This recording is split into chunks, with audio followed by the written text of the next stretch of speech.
श्री गणेशाय नमः. श्री स्वामी समर्थ. जय जय स्वामी समर्थ.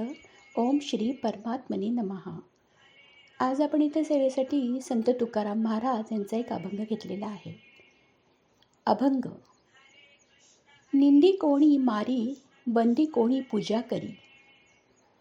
मज हेही नाही तेही नाही, वेगळा दोही पासोनी.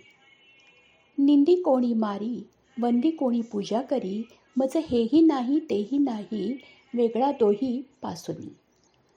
देह भोग भोगे घडे, जे जे जोडे ते बरे. अवघे पावे नारायणी, जनार्दनी तुकयाचे. देह भोग भोगे घडे, जे जे जोडे ते ते बरे. अवघे पावे नारायणी, जनार्दनी तुकयाचे. अर्थ. इथं संत तुकाराम महाराज यांनी आपल्या जीवनातली एक परमोच्च अवस्थेचं वर्णन केलेलं आहे.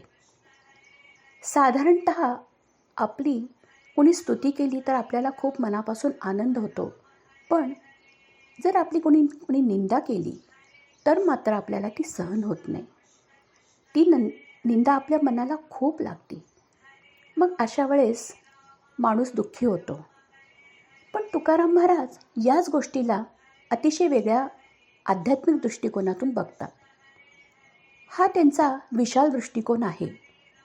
तो असा, ते म्हणतात, या जगात आपली कोणी स्तुती करो वा निंदा करो, मला त्याचे काही सुखदुःख वाटत नाही. कारण निंदा व स्तुती या दोन्ही गोष्टींपासून मी निराळा आहे. पूर्वसंचितानुसार या देहाला सुखदुःख प्राप्त होतात.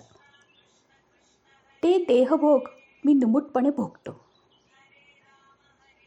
तुकाराम महाराज म्हणतात, मी विठ्ठलरूप असल्यामुळे माझे देहभोग मी विठ्ठलालाच अर्पण करीत आहे. हा एक मोठा विशाल दृष्टिकोन संत तुकाराम महाराज आपल्यासमोर मांडतात. आपल्याला पण असं जमलं पाहिजे. कारण या अभंगातून त्यांची तीच शिकवण आहे की निंदा स्तुती ही समान माना. कुणी काही म्हणलं तरी जे काही कर्म किंवा जी काही घटना घडते ती केवळ परमेश्वराच्या इच्छेनेच घडते. सगळं करता राम आहे असं समजून त्या घटनेकडं बघा.